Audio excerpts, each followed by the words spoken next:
ಪಕ್ಷಿ ಎಲ್ಲ ನೋಡಿದಿರಿ? ನೋಡಿದಿರಿ? ಅದರಲ್ಲಿ ಬಿಳಿ ಬಣ್ಣದ ಪಾರಿವಾಳಗಳು ಇರ್ತವೆ, ಇನ್ನು ಸ್ವಲ್ಪ ಬೂದು ಬಣ್ಣದ ಪಾರಿವಾಳಗಳು ಇರ್ತವೆ. ಪಾರಿವಾಳ ಅಂದ್ರೆ ನಾವು ಯಾವುದರ ಸಂಕೇತ ಅಂತ ಭಾವಿಸ್ತೀವಿ? ಶಾಂತಿಯ ಸಂಕೇತ ಎನ್ನುವಂತ ರೂಪದಲ್ಲಿ ಅದನ್ನು ನಾವು ಕಾಣ್ತೀವಿ. ಅಂತಹ ಪಾರಿವಾಳವನ್ನು, ಆ ಪಾರಿವಾಳ ಎನ್ನುವ ಪಕ್ಷಿಯನ್ನು ಇಲ್ಲಿ ಕವಿ ಸುರಂ ಯಕ್ಕುಂಡಿಯವರು ಏನ್ ಮಾಡ್ತಾರೆ, ಮನುಷ್ಯನ ಜೀವನಕ್ಕೆ ಸಂಬಂಧಪಟ್ಟಂತೆ ಈ ಪಕ್ಷಿಯನ್ನು ಆಧಾರವಾಗಿಟ್ಟುಕೊಂಡು ಇದರ ಮೇಲೆ ಮನುಷ್ಯನ ಕೆಲವೊಂದು ಏನು ಭಾವನೆಗಳನ್ನು, ಮನುಷ್ಯನಲ್ಲಿರುವಂತಹ ಬದುಕಿನಲ್ಲಿರುವಂತಹ ಭಾವನೆ, ಆತನ ಜೀವನ ಕ್ರಮದಲ್ಲಿ ನಡುವೆ ನಡೆಯುವಂತಹ ಆಸೆ, ದುರಾಸೆ, ಇಂತಹ ಭಾವನೆಗಳು ಇಟ್ಟುಕೊಂಡು ಈ ಪಾರಿವಾಳ ಪಕ್ಷಿಯ ದೃಷ್ಟಾಂತದ ಮೂಲಕ ಜನಜೀವನದ ಒಂದು ಮೌಲ್ಯವನ್ನು ತಿಳಿಸ್ತಾರೆ. ಜನಜೀವನಕ್ಕೆ ಬೇಕಾಗಿರುವಂತಹ ಮೌಲ್ಯವನ್ನು ತಿಳಿಸಿಕೊಡ್ತಾರೆ. ಆ ರೀತಿಯ ಒಂದು ಪದ್ಯ ಇಲ್ಲಿ ನಾವು ಇವತ್ತು ತಿಳ್ಕೊಳ್ಳೋಣ. ಈ ಒಂದು ಪಾರಿವಾಳ ಪದ್ಯ ಬರೆದಂತಹ ಕವಿ ಯಾರಂದ್ರೆ ಸುರಂ ಯಕ್ಕುಂಡಿ. ಸುರಂ ಅಂದ್ರೆ ಸು ಅಂದ್ರೆ ಸುಬ್ಬಣ್ಣ, ರಂ ಅಂದ್ರೆ ರಂಗಣ್ಣ, ಯಕ್ಕುಂಡಿ. ಇವರು 1923ರಂದು ಹಾವೇರಿ ಜಿಲ್ಲೆಯ ರಾಣೆಬೆನ್ನೂರಿನಲ್ಲಿ ಜನಿಸುತ್ತಾರೆ. ಎಲ್ಲಿ ಸುರಂ ಯಕ್ಕುಂಡಿ ಅವರು ಎಲ್ಲಿ ಜನಿಸ್ತಾರೆ? ಹಾವೇರಿ ಜಿಲ್ಲೆಯ ರಾಣೆಬೆನ್ನೂರಿನಲ್ಲಿ. ಹಾವೇರಿ ಜಿಲ್ಲೆಯ ರಾಣೆಬೆನ್ನೂರಿನಲ್ಲಿ.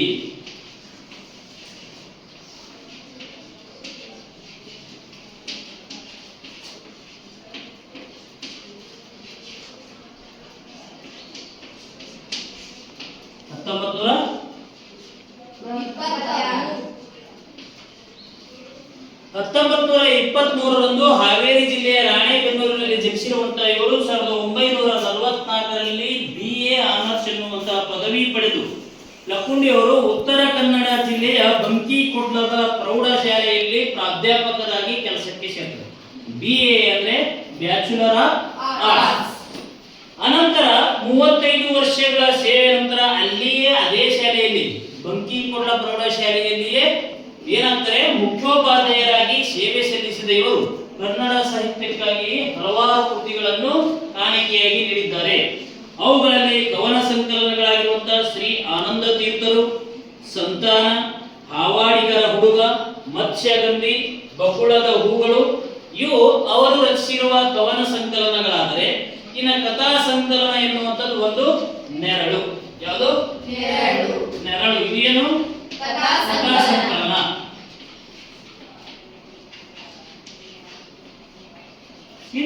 ಇನ್ನೊಂದು ಕೃತಿ ಇದೆ, ಅದು ಕಾದಂಬರಿ. ಯಾವ ಕಾದಂಬರಿಗಳಂದ್ರೆ ಪ್ರತಿಬಿಂಬಗಳು ಮತ್ತು ಸೋವಿಯತ್ ಲ್ಯಾಂಡ್. ಈ ಹಲವಾರು ಪ್ರಶಸ್ತಿಗಳನ್ನು ಇವರು ಪಡೆದುಕೊಳ್ತಾರೆ. ಸೋವಿಯತ್ ಲ್ಯಾಂಡ್ ನೆಹರು ಪುರಸ್ಕಾರ, ಕರ್ನಾಟಕ ಸಾಹಿತ್ಯ ಬಹುಮಾನ ಹಾಗೂ ಕೇಂದ್ರ ಸಾಹಿತ್ಯ ಅಕಾಡೆಮಿ ಪ್ರಶಸ್ತಿಯನ್ನು ಪಡೆದುಕೊಳ್ತಾರೆ. ಕೇಂದ್ರ ಸಾಹಿತ್ಯ ಅಕಾಡೆಮಿ ಪ್ರಶಸ್ತಿ ಯಾವ್ದಕ್ಕೆ ಸಿಗ್ತದಂದ್ರೆ ಬಕುಳದ ಹೂಗಳು ಎನ್ನುವ ಕೃತಿಗೆ ಕೇಂದ್ರ ಸಾಹಿತ್ಯ ಅಕಾಡೆಮಿ ಪ್ರಶಸ್ತಿ ಲಭಿಸುತ್ತದೆ. ಪ್ರಸ್ತುತ ಇವರು 1995ರಲ್ಲಿ ನಿಧನರಾಗಿರುವ ಇವರು ಪಾರಿವಾಳ ಎನ್ನುವ ಪದ್ಯವನ್ನು ಅವರು ಬರೆದಿರುವ ಸಮಗ್ರ ಕಥನ ಕವನಗಳು ಎನ್ನುವ ಕೃತಿಯಿಂದ ಆರಿಸಿಕೊಳ್ಳಲಾಗಿದೆ. ಇದು ಏನು ಹೇಳುತ್ತದೆ ವಿಷಯ ಅಂತಂದ್ರೆ ನಾವು ಮೊನ್ನೆ ಹೇಳಿದ್ದೀವಿ, ಪಾರಿವಾಳ ಎಂಬ ಕವನವು ಒಂದು ಕಥನ ಕವನವಾಗಿದೆ. ಕಥನ ಕವನ ಅಂದ್ರೇನು? ಕಥೆಯನ್ನು ಕವನದ ರೂಪಕ ಅಥವಾ ಕವನದ ಮೂಲಕ ಏನ್ ಮಾಡೋದು? ತಿಳಿಸಿಕೊಡುದು. ಸಾಮಾನ್ಯವಾಗಿ ಒಂದೊಂದು ಬರವಣಿಗೆ ಒಬ್ಬೊಬ್ರು ವಿಧಾನಗಳನ್ನು ಆಯ್ಕೆ ಮಾಡ್ಕೊಂಡಿರ್ತಾರೆ. ಒಬ್ಬೊಬ್ರು ಪ್ರಬಂಧ ಸಂಕಲನ ಆಯ್ಕೆ ಮಾಡ್ಕೊತಾರೆ, ಒಬ್ಬೊಬ್ರು ಕವನ ಸಂಕಲನ, ಒಬ್ಬೊಬ್ರು ಕಥಾ ಸಂಕಲನ, ಕಥನ ಕವನ. ಇದು ಕನ್ನಡ ಸಾಹಿತ್ಯದಲ್ಲಿ ವಿಶಿಷ್ಟ ಪ್ರಕಾರ.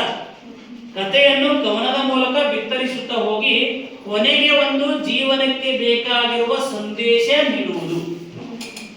ಕೊನೆಗೆ ಪದ್ಯದ ಕೊನೆಯಲ್ಲಿ ಜೀವನಕ್ಕೆ ಬೇಕಾಗಿರುವ ಸಂದೇಶ ಇದೇ ನೋಡಿ. ಮೋಹ ಮುಸುಕಿದ ಬುದ್ಧಿ ಸರ್ವನಾಶನ ಸಿದ್ಧಿ. ವ್ಯಾಮೋಹವನ್ನು ತೊರೆದು ಬಾಳಬೇಕು, ಏನು ಬಂದರೂ ಕೂಡ ತಾಳಬೇಕು. ಇದು ಜೀವನಕ್ಕೆ ಸಂದೇಶ.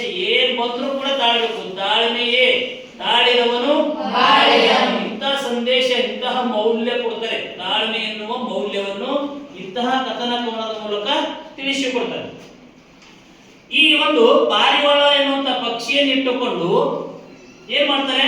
ದಟ್ಟ ಕಾಡಿನ ಹೆಮ್ಮರದಲ್ಲಿ ಏನ್ ಮಾಡಿದ್ದು? ಎರಡು ಪಾರಿವಾಳಗಳ ಗುಂಪು ಜೋಡಿಗಳು ಪರಸ್ಪರ ಅಗಲಿರದೆ, ಯಾವತ್ತೂ ಅಗಲದೆ, ಯಾವಾಗಲೂ ಜೊತೆಯಾಗಿ ಇರುತ್ತಾ ತಮ್ಮ ಮುದ್ದಾದ ಮರಿಗಳೊಡನೆ ಏನು ಧ್ವನಿ ಕೇಳುತ್ತಾ ಅವುಗಳ ಮಧುರವಾದ ಧ್ವನಿಯನ್ನು ಆಲಿಸುತ್ತಾ ಆನಂದದಿಂದ ಸಂತೋಷವಾಗಿ ಏನ್ ಮಾಡ್ತಾ ಇದ್ವು, ತಮ್ಮ ಗೂಡಿನಲ್ಲಿ ಬಾಳ್ತಾ ಇದ್ವು. ಹೀಗೆ ದಿನ ಬಾಳುತ್ತಾ ಇರಬೇಕಾದ್ರೆ ಒಂದು ದಿನ ಬೇಡನು ಏನ್ ಮಾಡ್ತಾನೆ, ತಾನು ಹುಸಿದುಕೊಂಡಿದ್ದ ಕಾರಣಕ್ಕೋಸ್ಕರ ಬೇಟೆಯನ್ನು ಹುಡುಕಿಕೊಂಡು ಬಂದು ಆ ಮರದ ಕೆಳಗಡೆ ಬಲೆಯನ್ನು ಹಾಕ್ತಾನೆ. ಬಲೆ ಹಾಕಿದಾಗ ಆ ಬಲೆಯಲ್ಲಿ ಪಾರಿವಾಳದ ಗೂಡಿನಲ್ಲಿದ್ದಂತಹ ಮರಿಗಳು ಒಂದಕ್ಕೊಂದು ಆಡುತ್ತಾ ಏನ್ ಮಾಡ್ತವೆ, ಕೆಳಗೆ ಬಿದ್ದು ಬಲೆಯಲ್ಲಿ ಸಿಕ್ಕಾಕೊಂಡು ಹೊರಗೆ ಬರಲಕ್ಕೆ ಒದ್ದಾಡ್ತವ. ಈ ಒದ್ದಾಡುವಂತಹ ಪರಿಸ್ಥಿತಿಯನ್ನು ಗಮನಿಸಿದ ತಾಯಿ ಪಾರಿವಾಳ ಅದು ಏನ್ ಮಾಡ್ತದೆ, ಬಲೆಗೆ ಧುಮುಕ್ತದೆ. ಈ ತಾಯಿ ಪಾರಿವಾಳ ಧುಮುಕಿದ್ದನ್ನು ನೋಡಿ ಗಂಡು ಪಾರಿವಾಳ ಅದು ಏನ್ ಮಾಡ್ತದೆ, ಅದು ಅಗಲಿರಲಾದೆ ಅದು ಕೂಡ ಬಲೆಯಲ್ಲಿ ಸಿಕ್ಕಾಕೋತದೆ, ಹಾಗೆ ಒಂದು ಸಿಕ್ಕಾಗ್ತದೆ. ಕೊನೆಗೆ ಇದು ಏನಾಗ್ತದೆ, ಆ ಮರಿಗಳ ಮೇಲಿದ್ದಂತ ಅತಿಯಾದ ವ್ಯಾಮೋಹದಿಂದ ಎಲ್ಲಾ ಪಶು ಪಾರಿವಾಳಗಳ ಹಿಂದೆ ಏನ್ ಮಾಡ್ತವೆ, ಬಲೆಯಲ್ಲಿ ಸಿಕ್ಕಾಕೊಂಡು ತಾವು ತಮ್ಮ ವಂಶವನ್ನೇ ಅಥವಾ ತಮ್ಮ ಜೀವನವನ್ನೇ ಹಾಳು ಮಾಡ್ಕೋತಾರೆ. ಒಟ್ಟಿನಲ್ಲಿ ನಾವು ಇಲ್ಲಿ ಆಲೋಚನೆ ಮಾಡೋದು ಇದರಿಂದ ಏನ್ ತಿಳ್ಕೊಳ್ಳೋದಂದ್ರೆ, ಸ್ವಲ್ಪ ತಾಳ್ಮೆ ವಹಿಸಿ ಸಹನೆಯಿಂದ ಆಲೋಚನೆ ಮಾಡಿ ನೋಡಿದರೆ ಆ ಪಾರಿವಾಳಗಳ ಮರಿಗಳನ್ನು ಬಿಡಿಸುವಂತದ್ದಾದ್ರೂ ಯೋಚನೆ ಮಾಡಬಹುದಾಗಿತ್ತು. ಅಥವಾ ಈ ಮರಿಗಳು ಹೋದರೆ ಹೋಗಲಿ, ಮುಂದಿನ ಇನ್ನೊಂದು ಅವಧಿಯಲ್ಲಿ ನಾವು ಬೇರೆ ಮರಿಗಳನ್ನಾದ್ರೂ ಹೆತ್ತು ಸಂತೋಷವಾಗಿ ಬದುಕೋಣ ಅನ್ನುವಂತ ಆಲೋಚನೆ ಮಾಡಿದ್ರೆ ಆಗಬಹುದಾಗಿತ್ತು. ಆದ್ರೆ ಯಾವುದನ್ನು ಮಾಡದೆ ಅತಿಯಾದ ವ್ಯಾಮೋಹ ಅನ್ನುವಂಥದ್ದು ಏನ್ ಮಾಡ್ತು, ಆ ಆಲೋಚನೆ ಮಾಡಕ್ಕೆ ಅವಕ್ಕೆ ಅಡ್ಡಿ ಮಾಡ್ತು. ಯಾವುದು ಅತಿಯಾದಂತಹ ವ್ಯಾಮೋಹ, ಯಾವುಗಳ ಮೇಲೆ ವ್ಯಾಮೋಹ, ಮರಿಗಳ ಮೇಲೆ ಇದ್ದಂತಹ ವ್ಯಾಮೋಹ, ವಾತ್ಸಲ್ಯ, ಪುತ್ರ ವಾತ್ಸಲ್ಯ ಅಂತೀವಿ, ಅವುಗಳ ವಾತ್ಸಲ್ಯ ಅದರಿಂದ ಏನ್ ಮಾಡ್ತು, ಆ ಇಡೀ ಪಾರಿವಾಳದ ಒಂದು ವಂಶನೆ ಹಾಳಾಗುವಂತೆ ಅಥವಾ ನಾಶವಾಗುವಂತೆ ಮಾಡ್ತು. ಅಂತಹ ಕಾರಣಕ್ಕೋಸ್ಕರ ನಾವೇನ್ ಮಾಡಬೇಕು, ಸರಿಯಾಗಿ ತಾಳ್ಮೆಯಿಂದ ಯೋಚಿಸಿ ಕಾರ್ಯವನ್ನು ಸಾಧಿಸಬೇಕು ಅನ್ನುವಂಥದ್ದು ಈ ಪಾರಿವಾಳ ಪದ್ಯ ನಮಗೇನ್ ಮಾಡ್ತದೆ, ತಿಳಿಸಿಕೊಡ್ತದೆ. ಸರಿನಾ? ನೆಕ್ಸ್ಟ್ ಪರಿವಿಡಿ ಬನ್ನಿ. ಕನ್ನಡ ಸಾಹಿತ್ಯ ಪ್ರಕಾರಗಳಲ್ಲಿ ಕವನಗಳು ಸಹೃದಯರನ್ನು ರಂಜಿಸುತ್ತವೆ. ಬಹುಶಃ ಯಾರಿಗೆ ತಾನೇ ಪದ್ಯಗಳು ಅಥವಾ ಹಾಡುಗಳು ಅಂದ್ರೆ ಇಷ್ಟವಿಲ್ಲ ಹೇಳಿ, ಎಂತಹ ವ್ಯಕ್ತಿಯನ್ನಾದರೂ ಸರಿ ಆ ವ್ಯಕ್ತಿಗೆ ಈ ಹಾಡುಗಳು ಕವನಗಳು ಏನ್ ಮಾಡ್ತಾವ ಅಂದ್ರೆ ಕೇಳಿದಾಗ ಅವರಿಗೆ ಮಂತ್ರ ಮುಗ್ಧರನ್ನಾಗಿಸುತ್ತವೆ ಅಂತ ನಾವು ಕೇಳಿದೀವಿ. ಖಂಡಿತ ಆ ಸಂದರ್ಭನೂ ಅದು ಆ ಹಾಡುಗಳು ಮಾಡಿಕೊಡ್ತವೆ. ಯಾಕಂದ್ರೆ ಹೇಳ್ತಿರ್ತಾರೆ ನೋಡಿ, ಯಾವ್ದಾದ್ರು ಬೇಸರದ ಸಂದರ್ಭದಲ್ಲಿ, ಮನಸ್ಸಿಗೆ ಬೇಸರವಾದ ಸಂದರ್ಭದಲ್ಲಿ ಸುಂದರವಾದ ಅಥವಾ ನಮ್ಮ ಮನಸ್ಸಿಗೆ ಆನಂದ ತರುವಂತಹ ಹಾಡುಗಳನ್ನು ಕೇಳಿದ್ರೆ ಆ ಬೇಸರ ನಾವು ದೂರ ಮಾಡ್ಕೋತೀವಿ. ಹಾಗೆ ಇಲ್ಲಿ ಕೂಡ ಹೇಳ್ತಾರೆ, ಕನ್ನಡ ಸಾಹಿತ್ಯದಲ್ಲಿರುವ ಪ್ರಕಾರಗಳಲ್ಲಿ ಒಂದಾದಂಥದ್ದು ಯಾವುದು, ಕವನಗಳು. ಇದು ಕೇಳುಗರಿಗೆ, ಸಹೃದಯ ಅಂದ್ರೆ ನೀವು ಕೇಳುಗರಿಗೆ ರಂಜಿಸ್ತವ, ಆನಂದವನ್ನು ನೀಡ್ತವೆ, ಸಂತೋಷ ನೀಡ್ತವೆ. ಅದರಲ್ಲಿ ಕಥನ ಕವನಗಳು ತುಂಬಾ ಮಹತ್ವದಾಗಿವೆ. ಕವನಗಳಲ್ಲಿ ಯಾವುದು, ಕಥನ ಕವನಗಳು.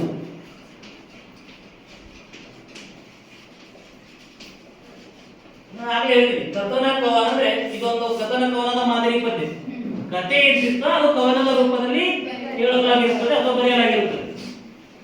ಕವನದ ಮುಖಾಂತರವೇ ಒಂದು ಘಟನೆಯನ್ನು ನೋಡಿ ಹೇಳ್ತಾರೆ, ಕವನದ ಮುಖಾಂತರವೇ, ಕವನದ ಮೂಲಕವೇ ಒಂದು ಘಟನೆಯನ್ನು ಅಥವಾ ಒಂದು ಕಥೆಯನ್ನು ಓದುಗರಿಗೆ ಕುತೂಹಲ ಮೂಡುವಂತೆ ಬೆಳೆಸುತ್ತಾ ಹೋಗಿ, ಕುತೂಹಲ ಮೂಡುತ್ತಾ ಬೆಳೆಸುತ್ತಾ ಹೋಗಿ, ಮುಂದುವರಿಸುತ್ತಾ ಹೋಗಿ ಒಂದು ಉತ್ತಮ ಅಂತ್ಯವನ್ನು ಕಾಣಿಸಿ, ಕೊನೆಗೆ ಒಂದು ಉತ್ತಮ ಅಂತ್ಯ, ಕೊನೆಯಲ್ಲಿ ಪದ್ಯದ ಕೊನೆಯಲ್ಲಿ ಉತ್ತಮವಾದ ಅಂತ್ಯ ಕಾಣಿಸಿ, ಅದರ ಜೊತೆಗೆ ಒಂದು ಒಳ್ಳೆಯ ಸಂದೇಶವನ್ನು ಕೂಡ, ಒಳ್ಳೆಯ ಅನುಭವದ ನುಡಿಯನ್ನು ಕೂಡ ಇದೇ ಮಾಡ್ತಾ ಇತ್ತು ಈ ಕವನದಲ್ಲಿ ನಾವು ನೀಡಿರುವುದು ಕಾಣ್ತೀವಿ.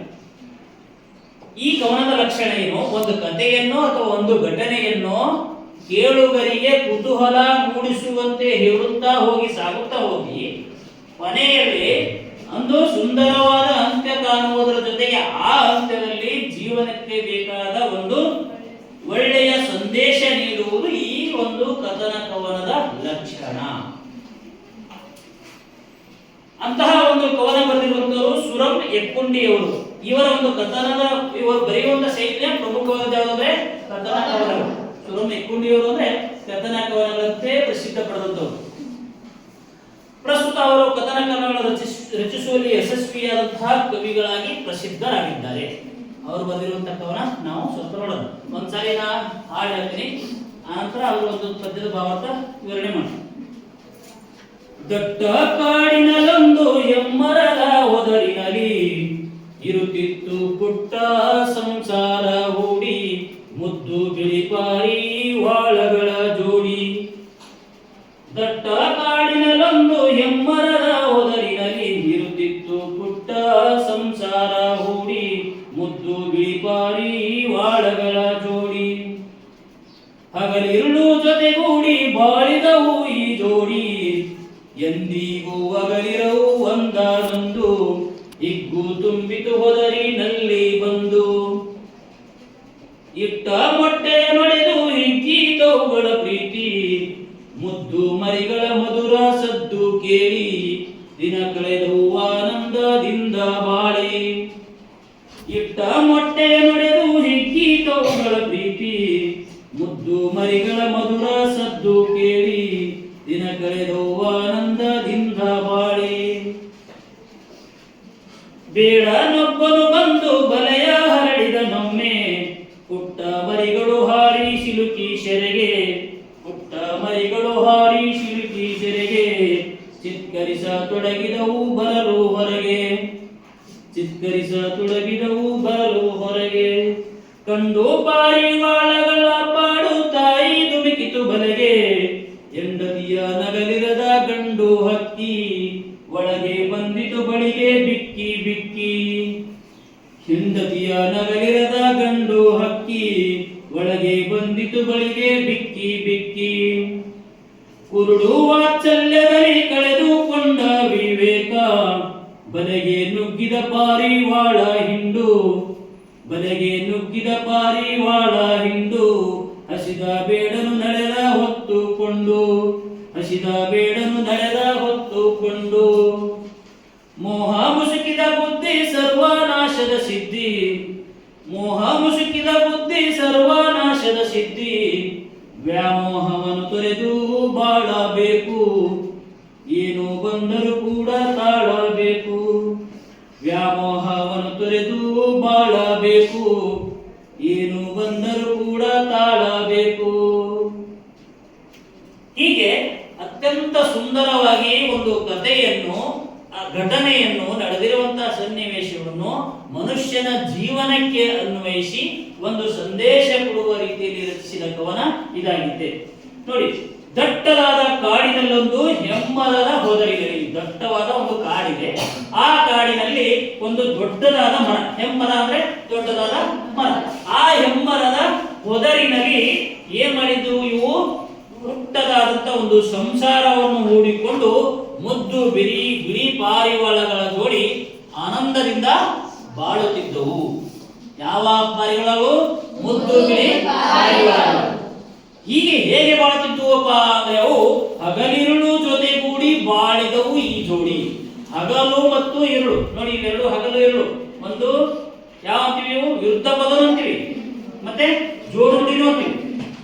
ಹಗಲು ಇರುಳು, ಹಗಲಿರುಳು ಜೊತೆಗೂಡಿ ಬಾಳಿದವು ಈ ಜೋಡಿ. ಹಗಲು ಇರುಳು ಎಂದರೆ ಯಾವಾಗಲೂ ಜೊತೆ ಜೊತೆಯಾಗಿಯೇ ಬಾಳುತ್ತಾ, ಎಂದಿಗೂ ಅಗಲಿರಲಾರದೆ, ಯಾವತ್ತೂ ಅಗಲಾರದೆ ಒಂದನ್ನೊಂದು ಏನ್ ಮಾಡ್ತಾ ಇದ್ವು? ಬಾಳಿ ಬದುಕ್ತಾ ಇದ್ವು. ಹೆಂಗಂದ್ರೆ ಒಂದು ದಿನ ಹಿಗ್ಗು ತುಂಬಿತು ಹೊದರಿನಲ್ಲಿ ಬಂದು, ಒಂದು ದಿನ ಅವುಗಳ ಗೂಡಿನಲ್ಲಿ ಹಿಗ್ಗು ತುಂಬಿ ಬರ್ತದೆ, ಸಂತೋಷ ತುಂಬಿ ಬರ್ತದೆ, ಆನಂದ ತುಂಬಿ ಬರ್ತದೆ.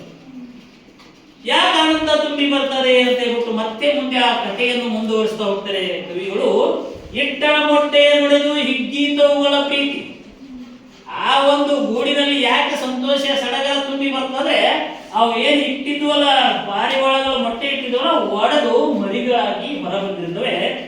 ಹೊರಬಂದಿದ್ದರಿಂದ ಮುದ್ದು ಮರಿಗಳ ಮಧುರ ಸದ್ದು ಕೇಳಿ, ಆ ಮುದ್ದಾದ ಮರಿಗಳು ಅವುಗಳ ಒಂದು ಮಧುರವಾದ ಧ್ವನಿಯನ್ನು ಕೇಳುತ್ತಾ ಆನಂದದಿಂದ ಏನ್ ಮಾಡ್ತಾ ಇದ್ವು? ತಮ್ಮ ದಿನವನ್ನು ಕಳೆಯುತ್ತಿದ್ದವು. ಹೀಗೆ ಆ ಒಂದು ಪಾರಿವಾಳದ ಕುಟುಂಬದಲ್ಲಿ ದಿನನಿತ್ಯದ ಈ ಸಂತೋಷ ಸಂಭ್ರಮ ಸಡಗರ ನಡೀತಾ ಇರಬೇಕಾದರೆ ಒಂದು ದಿನ ಆ ಒಂದು ಕುಟುಂಬಕ್ಕೆ ಒಂದು ಆತಂಕದ ಸಂದರ್ಭ ಒದಗಿ ಬರ್ತದೆ. ಏನಂದ್ರೆ ಒಮ್ಮೆ ಬೇಡನೊಬ್ಬನು ಬೇಟೆಯಾಡುವ ಬೇಟೆಗಾರನು ಬೇಡನು ಏನ್ ಮಾಡ್ತಾನೆ, ಬಂದು ಆ ಮರದ ಏನು ಗೂಡು ಕಟ್ಟಿತ್ತಲ್ಲ, ಗೂಡು ಕಟ್ಟಿದ ಮರದ ಕೆಳಗೆ ಬಲೆಯನ್ನು ಹಾಕ್ತಾನೆ. ಬಲೆಯ ಹರಡಿದ ಹಾಕಿದ. ಬೇಡನೊಬ್ಬನು ಬಂದು ಬಲೆಯ ಹರಡಿದನೊಮ್ಮೆ ಪುಟ್ಟ ಮರಿಗಳು ಹಾರಿ ಸಿಲುಕಿ ಸೆರೆಗೆ. ನೋಡಿ, ಮರಿಗಳಾಗಿರ್ಬೋದು, ಮನೆಯಲ್ಲಿ ಮಕ್ಕಳಾಗಿರ್ಬೋದು, ಅವು ಒಂದೇ ಕಡೆ ಕುಂಡಲ್ಲ, ಕುಂಡ್ರತಾವ. ಅದರಲ್ಲಿ ವಿಶೇಷವಾಗಿ ನೋಡ್ಬೇಕು, ಅವಳಿ ಜೋಳಿ ಮಕ್ಕಳು ಆ ಕಡೆ ಇದ್ದು, ಆ ಕಡೆ ಹೋಗ್ತಿರ್ತಾರೆ, ಈ ಕಡೆ ಹೋಗ್ತಿರ್ತಾರೆ. ಹಂಗೆ ಮರಿಗಳು ಆ ಗೂಡಿನಲ್ಲಿ, ಚಿಕ್ಕ ಗೂಡಿನಲ್ಲಿ ಒಂದಕ್ಕೊಂದು ತಳ್ಳಾಡ್ಕೋತು, ಅಲ್ಲಿ ತಾವೊಂದು ಮಕ್ಕಳು ಆಟ ಆಡ್ತಿರ್ತಾವ. ಹಂಗ ಆಡ್ತಾ ಇರ್ಬೇಕಾದ್ರೆ ಆ ಮರಿಗಳು ಏನ್ ಮಾಡುದು, ಬಲೆಗೆ ಬಿದ್ದು ಚಿಕ್ಕರಿಸತೊಡಗಿದವು ಬರಲು ಹೊರಗೆ. ಆ ಬಲೆಯನ್ನು ಬಿಡಿಸ್ಕೊಂಡು ಬರೋದಕ್ಕೆ ಏನ್ ಮಾಡಕತ್ತು, ಒದ್ದಾಡಕತ್ತು. ಬಲೆಯಿಂದ ಬಿಡಿಸಿಕೊಳ್ಳಲು ಒದ್ದಾಡಕತ್ತು. ಬಲೆಯಿಂದ ಬಿಡಿಸಿಕೊಳ್ಳಲಿಕ್ಕೆ ಸಾಕಷ್ಟು ಕಷ್ಟಪಡಕತ್ತು. ಈ ಪರಿಸ್ಥಿತಿಯನ್ನು ಕಂಡಂತ ತಾಯಿ ಪಾರಿವಾಳ ನೋಡ್ಕೊಂಡು ಯಾವುದು ಈ ಪರಿಸ್ಥಿತಿಯನ್ನು ಕಂಡು ಬಿದ್ದು ಒದ್ದಾಡುತ್ತಿರುವಂತಹ, ಬಿಡಿಸಿಕೊಳ್ಳಲು ಕಷ್ಟಪಡ್ತಾ ಇರುವಂತಹ ಮರಿಗಳ ಪರಿಸ್ಥಿತಿಯನ್ನು ಕಂಡು ಏನ್ ಮಾಡ್ತು, ತಾಯಿ ಆ ಬಲೆಗೆ ಧುಮುಕಿತು. ಕಂಡು ಪಾರಿವಾಳಗಳ ಪಾಡು ತಾಯಿ ಧುಮುಕಿತು ಬಲೆಗೆ. ಹೆಂಡತಿಯ ನಗಲಿರದ ಗಂಡು ಹಕ್ಕಿ, ಅಲ್ಲೇ ಪಕ್ಕದಲ್ಲಿರುವಂತಹ ಗಂಡು ಹಕ್ಕಿ ಅದೇನ್ ಮಾಡ್ತು, ಇದು ಹೆಣ್ಣು ಪಾರಿವಾಳ ಬಲೆಗೆ ನುಗ್ಗಿದ್ದರಿಂದ ಅದು ಕೂಡ ತನ್ನ ಹೆಂಡತಿಯ ನಗಲಿರದ ಒಂದು ವೇದನೆಯಿಂದ ಅದು ಏನ್ ಮಾಡ್ತು, ಬಲೆಗೆ ನುಗ್ಗಿತು. ಇದು ಕೂಡ ಅದು ಹೇಗೆ ಬರ್ತಂದ್ರೆ, ಒಳಗೆ ಬಂದಿದ್ದು ಬಳಿಗೆ ಬಿಕ್ಕಿ ಬಿಕ್ಕಿ ಬಿಕ್ಕಿ ಬಿಕ್ಕಿ. ಇದು ಏನಿದು, ವಿರುಕ್ತಿ ಪದ. ಬಿಕ್ಕಿ ಬಿಕ್ಕಿ ವಿರುಕ್ತಿ ಪದ. ಹೆಂಗೆ ಯಾಕಂದ್ರೆ ತಾನು ನಿನ್ನ ಬಿಟ್ಟಿರಕ್ ನನಗೆ ಆಗಲ್ಲ.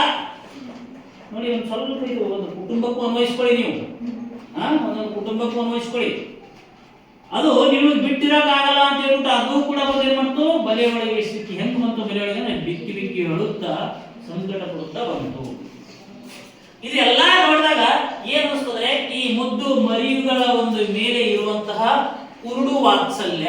ಕುರುಡು ಅಂದ್ರೆ ಕತ್ತಲೆ, ಅಂದ್ರೆ ಕುರುಡು ಅಂದ್ರೆ ನಮ್ ಕಣ್ಣಿಗೆ ಕಾಣಿಸೋ ಕತ್ತಲೆ ಇರುತ್ತೆ. ಆ ಮಕ್ಕಳ ಮೇಲೆ ಅತಿಯಾದ ವಾತ್ಸಲ್ಯದಿಂದ ಏನಾಗುತ್ತೆ ಅಂದ್ರೆ, ನೋಡಿ, ಕುರುಡು ವಾತ್ಸಲ್ಯದಲ್ಲಿ ಕಳೆದುಕೊಂಡ ವಿವೇಕ. ವಿವೇಕ ಅಂದ್ರೆ ಬುದ್ಧಿಶಕ್ತಿ. ಕುರುಡು ವಾತ್ಸಲ್ಯದಲ್ಲಿ ಮಕ್ಕಳ ಆ ಮರಿಗಳ ಮೇಲಿನ ಅತಿಯಾದಂತ ವಾತ್ಸಲ್ಯದಿಂದ ಅವುಗಳ ಬುದ್ಧಿ ಏನಾಗೋಯ್ತು, ಕತ್ತಲೆ ಕವಿದಿಬಿಡ್ತು. ಅಂದ್ರೆ ಏನ್ ಆಲೋಚನೆ ಮಾಡೋದನ್ನೋದೇ ತಿಳಿದಿಲ್ಲ ಅವಕ್ಕೆ. ಅವಳಿಗೆ ಅವಕ್ಕ ಆ ಮರಿಗಳ ಬಲೆಯಲ್ಲಿ ಸಿಕ್ಕಿದ್ರಿಂದ ಮುಂದೆ ನಮ್ಮ ಜೀವನ ಹೆಂಗಂತ ಆಲೋಚನೆ ಮಾಡಿಲ್ಲ. ಆ ಮರಿಗಳ ಮೇಲಿದ್ದಂತ ಅತಿಯಾದಂತ ಪ್ರೀತಿಯಿಂದ ಮುಂದಿನ ಜೀವನದ ದಾರಿ ಕಾಣಿಲ್ಲ ಅವಕ್ಕೆ. ಕಾಣದೆ ಹೋದಾಗ ಏನಾಯ್ತು, ಬಲೆಗೆ ನುಗ್ಗಿದ ಪಾರಿವಾಳ ಹಿಂಡು ವಿಚಾರ ಮಾಡದೆ, ಅತಿಯಾದಂತ ಒಂದು ವಾತ್ಸಲ್ಯದಿಂದ, ಮರಿಗಳ ಮೇಲಿನ ವಾತ್ಸಲ್ಯದಿಂದ ಆ ಎರಡು ಗಂಡು ಮತ್ತು ಹೆಣ್ಣು ಪಾರಿವಾಳ ಆಲೋಚಿಸದೆ, ಚಿಂತಿಸದೆ, ಮುಂದಿನ ಜೀವನದ ಬಗ್ಗೆ ಯೋಚಿಸಿದ ಏನ್ ಮಾಡ್ತು, ಬಲೆಗೆ ನುಗ್ಗಿ ಇಡೀ ಪಾರಿವಾಳಗಳ ಹಿಂಡು ಅಂದ್ರೆ ಇಡೀ ಪಾರಿವಾಳದ ಒಂದು ಗುಂಪಿಗೆ ಮತ್ತು ಬಲೆಗೆ ಸಿಕ್ಕಾಕಿಕೊಂಡು ನರಳಾಡಿ ಇಡೀ ಕುಟುಂಬವನ್ನೇ ನಾಶ ಮಾಡಿಕೊಂಡಿತ್ತು. ಹಸಿದ ಬೇಡನು ನಡೆದ ಹೊತ್ತುಕೊಂಡು. ಹಸಿವಾಗಿರುವಂತಹ ಬೇಡ, ಹಸಿವಾಗಿದ್ದು ಬೇಟೆಗಾರ ತನ್ನ ಕೆಲಸ ನಿರ್ವಹಿಸಿದ, ಅದ್ರ ಪ್ರಕಾರ ಹೊತ್ತುಕೊಂಡು ಹೋದ. ಕೊನೆಗೆ ಸಂದೇಶ ಕೊಡ್ತಾರೆ ನೋಡಿ ಕವಿ. ಅದೇ ಹೇಳಿದ್ ನಾನು ನಿಮಗೆ ಫಸ್ಟೇ ಪದ್ಯ ಮಾಡಬೇಕಾದ್ರೆ ಮೊದಲಿನ ಸನ್ನಿವೇಶದಲ್ಲಿ ಹೇಳಿದ್ದೇನು ಏನಂತ, ಈ ಒಂದು ಪದ್ಯ ರಚನೆ ಮಾಡಬೇಕಾದ್ರೆ ಕೇಳುಗರಿಗೆ ಕುತೂಹಲ ಉಂಟಾಗುವಂತೆ, ಮುಂದೆ ಇನ್ನು ಏನಾಗಬಹುದು, ಮುಂದೆ ಇನ್ನು ಏನು ಜರುಗಬಹುದು, ಆ ಪಾರಿವಾಳಗಳ ಪರಿಸ್ಥಿತಿ ಎಲ್ಲಿಗೆ ಬರ್ತದೆ, ಪಾರಿವಾಳಗಳನ್ನು ಹೊರಗೆ ಬರ್ತವೋ ಅಥವಾ ಒಳಗೆ ಸಿಕ್ಕಾಕುತ್ತವೋ, ಮರಿಗಳ ಬಿಡಿಸ್ತವೋ ಅಥವಾ ಅಲ್ಲೇ ಉಳಿತವೋ, ಹೀಗೆ ಕೇಳುಗರಿಗೆ ಓದುಗರಿಗೆ ಒಂದು ರೀತಿ ಕುತೂಹಲ ಮೂಡುವಂತೆ ರಚಿಸಿ ಕೊನೆಗೆ ಒಂದಕ್ಕೆ ಅಂತ್ಯ ಇರ್ತಾರೆ. ಕೊನೆಯಲ್ಲಿ ಅಂತ್ಯ ನೋಡಿ ಏನು, ಕುರುಡು ವಾತ್ಸಲ್ಯ ಇದೊಂದು ಅಂತ್ಯ. ಇದ್ರ ಜೊತೆಗೆ ಒಂದು ಸಂದೇಶ ನೆಕ್ಸ್ಟ್, ಮೋಹ ಮುಸುಕಿದ ಬುದ್ಧಿ ಸರ್ವನಾಶದ ಸಿದ್ಧಿ. ಮೋಹ, ನಮ್ಮ ಬುದ್ಧಿಗೆ ಮೋಹ ಮುಸುಕ್ತು ಅಂದ್ರೆ ಅದು ಗ್ಯಾರಂಟಿ ಸರ್ವನಾಶವಾಗಲು ಗ್ಯಾರಂಟಿ. ಸಿದ್ಧಿ ಅಂದ್ರೆ ಸಾಧ್ಯತೆ ಅಂತ. ನಮಗ ಅತಿಯಾದ ಮೋಹದಿಂದ ನಮ್ಮ ಬುದ್ಧಿಗೆ ಮೋಹ ಮುಸುಕ್ತು ಅಂದ್ರೆ ಅಲ್ಲಿ ಸರ್ವನಾಶ ಗ್ಯಾರಂಟಿ. ಅತಿಯಾದಂತ ವ್ಯಾಮೋಹ, ಅದಕ್ಕೆ ಹೇಳ್ತಾರೆ ನೋಡಿ, ವ್ಯಾಮೋಹವನ್ನು ತೊರೆದು ಬಾಳಬೇಕು. ನಮ್ಮಲ್ಲಿರುವಂತ ವ್ಯಾಮೋಹ ತೊರೆದು ಬಾಳಬೇಕು. ಅತಿಯಾದಂತ ವ್ಯಾಮೋಹ ಏನ್ ಮಾಡ್ತದೆ? ಇಲ್ಲಿ ಪಾರಿವಾಳಗಳಂತೆ ಇಡೀ ಕುಟುಂಬವನ್ನೇ ನಾಶ ಮಾಡುತ್ತದೆ. ಯಾಕೆ? ಅದು ಮುಂದಿನ ಒಂದು ಸಂಕಷ್ಟಕ್ಕೆ ಸಿಲುಕಿದ ಸಂದರ್ಭದಲ್ಲಿ ಯೋಚನೆ ಮಾಡುವಷ್ಟು ನಮಗೆ ಏನ್ ಕೊಡಲು ಅವಕಾಶ ಕೊಡಲ್ಲ. ಯಾಕೆ? ಅಲ್ಲಿ ವ್ಯಾಮೋಹ ಅಲ್ಲಿ ಸೇರ್ಕೊಂಡು ಬಿಟ್ಟಿರ್ತದೆ, ಆ ವ್ಯಾಮೋಹ ಆವರಿಸ್ಕೊಂಡು ಬಿಟ್ಟಿರ್ತದೆ. ಆ ಅತಿಯಾದ ವ್ಯಾಮೋಹ ನಮಗೆ ಮುಂದಿನ ದಾರಿ ಕಾಣದಂಗೆ ಮಾಡಿಬಿಡ್ತದೆ. ಆ ಕಾರಣಕ್ಕೋಸ್ಕರ ನಾವು ಏನ್ ಮಾಡಬೇಕು? ವ್ಯಾಮೋಹವನ್ನು ತೊರೆದು ಬಾಳಬೇಕು. ಏನು ಬಂದರೂ ಕೂಡ ತಾಳಬೇಕು. ಏನೇ ಬರಲಿ, ಎಂಥದೇ ಬರಲಿ, ತಾಳಬೇಕು. ತಾಳಿದವನೇ ಬಾಳಿಯ. ನೋಡಿ ಈ ಸಂದೇಶ, ಏನು ಬಂದರೂ ಕೂಡ ತಾಳಬೇಕು, ಏನೇ ಬಂದರೂ ಕೂಡ ಬಾಳಬೇಕು. ಏನು ಬಂದರೂ ಕೂಡ ತಾಳಬೇಕು, ಅದರಿಂದ ನಾವು ಅದು ಎದುರಿಸಿ ತಾಳಬೇಕು. ಅದೇ ಜೀವನ. ಜೀವನದ ಪರಿ ಏನು? ಕಷ್ಟ ಬಂದವಂತೆ ಎದುರಿಸಿಕೊಂಡು ಸಾಗಬೇಕು. ಅಂಜಿ ಹಿಮ್ಮೆಟ್ಟು ಓಡಬಾರದು. ಕಷ್ಟಗಳು ಬಂದಂತೆ ಬಿಟ್ಟು ಹೆದರೋದಲ್ಲ, ಅದನ್ನು ಎದುರಿಸೋದು. ಎದುರಿಸಿ ಬದುಕುವಂತಹ ಒಂದು ಏನು ಗುಣಗಳನ್ನು ನಾವು ರೂಢಿಸಿಕೊಳ್ಬೇಕು. ಸಾಕಷ್ಟು ಬದುಕಿನಲ್ಲಿ ನಮಗೆ ಸಾಕಷ್ಟು ಕಷ್ಟಗಳು ಬರ್ತಾವೆ, ತೊಂದರೆಗಳು ಬರ್ತಾವೆ.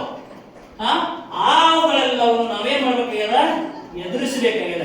ಎದುರಿಸಬೇಕಾದ್ರೆ ಆ ಸಂದರ್ಭದಲ್ಲಿ ಅದಕ್ಕೆ ಬೇಕಾದಂತಹ ಒಂದು ಎದುರಿಸುವಂತಹ ಪರಿಸ್ಥಿತಿ ಇದ್ರೂ ಕೂಡ ಆಲೋಚಿಸಬೇಕು. ಅದನ್ನು ಬಿಟ್ಬಿಟ್ಟು ನಾವು ಹೋಗಿ ಬದಿಯೊಳಗೆ ಸಿಕ್ಕಾಕೊಂಡು ತಾಯಿ ಮತ್ತು ಗಂಡು ಪಾರಿವಾಳದ ರೀತಿ ಒದ್ದಾಡಿ ಜೀವನವೇ ನಾಶ ಮಾಡಿಕೊಳ್ಳುವಂತಹ ಪರಿಸ್ಥಿತಿಗೆ ಒಳಗಾಗಬಾರದು. ಏನೇ ಬಂದರೂ ಕೂಡ ತಾಳಬೇಕು, ಏನು ಬಂದರೂ ಕೂಡ ಎದುರಿಸಿ ಬಾಳಬೇಕು ಎನ್ನುವಂತಹ ಒಂದು ಸಂದೇಶ ನೀಡುವ ಕವನ ಇದು. ಕಥನ ಕವನ. ಕಥೆಯನ್ನು ಕವನದ ಮೂಲಕ, ಘಟನೆಯನ್ನು ಕವನದ ಮೂಲಕ ವಿಸ್ತೃತವಾಗಿ ಹೇಳುತ್ತಾ ಕೊನೆಗೆ ಒಂದು ಅಂತ್ಯ ಕಾಣುವುದರ ಜೊತೆಗೆ ಜೀವನಕ್ಕೆ ಬೇಕಾದ ಸುಂದರ ಮೌಲ್ಯವನ್ನು ಕೊನೆಗೆ ಹೇಳುತ್ತಾ ಒಂದು ನಿರೂಪಿಸುವುದೇ ಇದು ಕಥನ ಕವನದ ಲಕ್ಷಣ. ಅರ್ಥ ಆಗಿದೆ ಅನ್ಕೊಂಡಿದ್ದೀನಿ.